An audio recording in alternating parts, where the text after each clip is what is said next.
Welcome to Wales Today. The headlines this lunchtime. A warning that Welsh nature and wildlife is facing mass extinction and calls for action to be taken.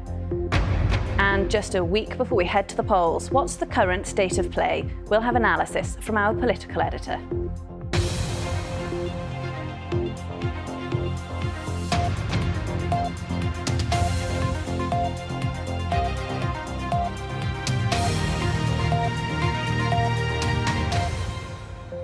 Good afternoon. Nature and wildlife in Wales is undergoing a mass extinction event. That's according to environment charities as they urge action from politicians standing in the Senedd election. They want the issue to be given the same priority as plans to fight climate change, with tough new targets introduced to increase biodiversity. A major study in 2019 suggested 1 in 6 species were at risk of extinction here. Our environment correspondent Stefan Messenger reports. Look closely, take note, because this butterfly, the Marsh Fritillary, once a common sight in Wales, could soon be gone for good. Their populations plummeted due to loss of habitat. So at the National Botanic Gardens of Wales near Carmarthen, a new project's underway to try and rear and release them. Vital work paid for by donations to try and preserve one small part of our natural world for future generations. So the caterpillars would have been eating away at this and then found a nice quiet corner each away from each other to pupate. And in the next week or a few days, these should emerge as adults. I think these sorts of projects with lots of different species are going to be needed in the future in Wales. This is really the last measure that we've got. The Marsh Fritillary isn't the only rare species we risk losing completely from Wales in the coming decades. The 2019 State of Nature report suggested that 17% of wildlife and plant species here were at risk of extinction. So what do the politicians fighting for your vote at the Senedd elections propose to do about it? Environment charities want the issue given the same priority as efforts to fight climate change, with tough new targets and a national nature service to provide jobs for people on conservation schemes. Unfortunately, we are in the middle of a mass extinction event. So we're asking for the active management, not just designation, of 30% of our land and the sea in Wales for nature by 2030. Let's really tackle this nature crisis. The main parties all mention nature loss in their manifestos and their pledges vary. The Welsh Lib Dems promise legally binding nature recovery targets and also 20% tree cover in urban areas. Plaid Cymru propose a new Nature Act and say they'd provide adequate funding for Natural Resources Wales and national parks to help tackle the problem. The Welsh Conservatives want to scrap NRW and say sharing out its responsibilities would help manage the environment more effectively. Among Welsh Labour's ideas are banning more single-use plastics and creating a national forest for Wales.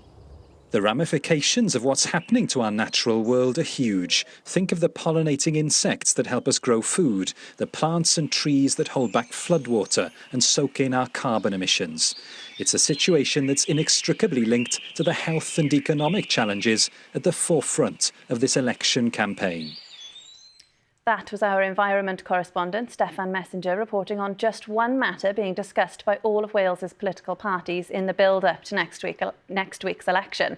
They'll be facing off in a leaders' debate tonight at 8:30 on BBC One Wales, and our political editor, Felicity Evans, is here to give us an idea of what we can expect. Fliss, a week to go until the big day. Is there a lot riding on tonight? I think there is, Ellie, absolutely. As you say, 1 week to go until polling day. And the reason that this big debate is important is, well, there are a couple of reasons, really. Firstly, while it is difficult for any one person to land a killer blow in a debate like this, particularly when it's a multi-party debate, don't forget there are going to be 5 leaders taking part, it's actually quite easy to make a mistake and to see your hopes unravel because it's live TV and, you know, as you and I both know, anything can happen on live TV. Plus, they'll be under pressure, both from voters' questions and from each other, and they're going to have to think on their feet. So there's potentially a lot to lose for each of the party leaders tonight. And the second thing, I think, relates to what a peculiar election this has been because of the impact of COVID. So in normal times, The parties would have been canvassing voters for months and months and months ahead of polling day, and they simply haven't been able to do that this time. I mean, they were even restricted on leafleting, let alone door knocking, for many months. So in some ways, there's even more riding on this debate tonight than there normally would be, because this is a chance to reach out to some of those voters who perhaps haven't cast their ballots yet, because, of course, some people have voted by post, and to try to get their message across to them. So it's a very big deal, both for the 5 party leaders taking part in the hour's debate, and then, of course, for the smaller parties in the half hour after that, who will also want to be trying to get the attention of voters. So, as you say, it all kicks off from 8:30. Bliss, it'll be an interesting watch. Thanks for joining us. A further 2 deaths related to COVID-19 have been reported by Public Health Wales, as well as 69 new cases. Turning to vaccinations, and more than 1.8 million people have received their first dose, and 732,000 people have received the full course of 2 jabs. A chief constable of a Welsh police force has told BBC Wales about the changing face of crime has meant for police since the pandemic started. Chief Constable Claire Parmenter of Dyfed-Powys Police said while some public order offences had fallen during lockdowns, cybercrime, domestic abuse and stalking and harassment had increased. She added the pandemic had been extremely difficult for public services, including police, who had to put themselves in dangerous situations early on without vaccination. You can't police somebody who is committing an offence from 2 metre distance. So I'm hugely proud of the way officers in Dyfed-Powys and staff have responded. Our sickness levels did have a spike, but I'm pleased to say they're back to normal levels. But I suppose, you know, only time will tell in terms of the psychological impact that the pandemic will have on lots of public servants who've had to deal with very, very difficult situations. And you can see more on that story on last night's Wales Live, which is available on BBC iPlayer. Services provided by 3 hospices in North Wales will have to be cut unless the local health board dramatically increases its contribution toward their running costs. Nightingale House in Wrexham, St Kentigern's in St Asaph and St David's Hospice in Llandudno say they receive far less public funding than similar organisations in South Wales. Betsy Cadwallader University Health Board says it recognises the importance of the hospices, but that it also has to meet the financial demands of other NHS care. The Welsh Government and the Health Board have said on many occasions that hospice services are essential to their end-of-life care strategies. If we can't improve this situation, if the NHS doesn't play its part, then we have no choice but to look at how we deliver services, and that might mean having to reduce them. Let's have a look at the weather forecast now, and Sabrina joins me. How's it looking? Thanks, Ellie. Well, through the rest of today, tomorrow and this weekend, it's a case of some sunny spells and some scattered showers, some of which will be on the sharp side. Perhaps something wetter and windier by the time we get to Bank Holiday Monday, with some chilly days, chilly nights with the risk for some frost. Now, speaking of frost, it's something I've mentioned quite a lot in the forecast this month. And in fact, we have had 22 air frosts recorded in Wales so far. Meanwhile, the average tends to be around 4. So through this afternoon, then, we'll tend to see a rash of showers across the country, a shower possible just about anywhere. At the moment, they're mainly over parts of mid and south Wales. In some of these showers, they could be on the heavy side, the odd rumble of thunder and some hail possible. And it's cooler on the mountains too, with the risk for a little sleet and snow. Winds generally gentle to locally moderate from the northeast or north.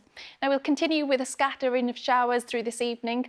And then once it gets dark, most of these showers will largely fade away to allow for a drier, clearer and colder night, with lows of around 0 to 4 Celsius in towns and cities, a little lower in the countryside, and once again a risk for an air and ground frost. So through tomorrow then, essentially it's a bit of a repeat performance. So once again, the best of the dry and bright conditions through the early part of the morning. Then from around late morning onwards into the afternoon, more in the way of some scattered showers developing. Again, some will be on the heavy, perhaps thundery side, and there could also be a little winteriness over some of the higher ground. As for this weekend, we'll step into May, but the weather conditions won't change too much. So again, there will be some sunny spells, a partial build-up of cloud together with a scattering of showers. Some will be on the sharp side, but you'll tend to see that the showers will be hit and miss, with some chilly days and chilly nights with the frost risk continuing. And then here's the current chart for Easter Monday. It does look like a low pressure will bring some wetter and windier conditions, potentially disruptive. We'll keep you updated. Back to you, Ellie. Sabrina, thank you. Lucy Owen will have the latest in Wales today at 6:30. For now, though, from me and everyone here on our Lunchtime team, Thanks for your company. Have a good afternoon. Bye-bye.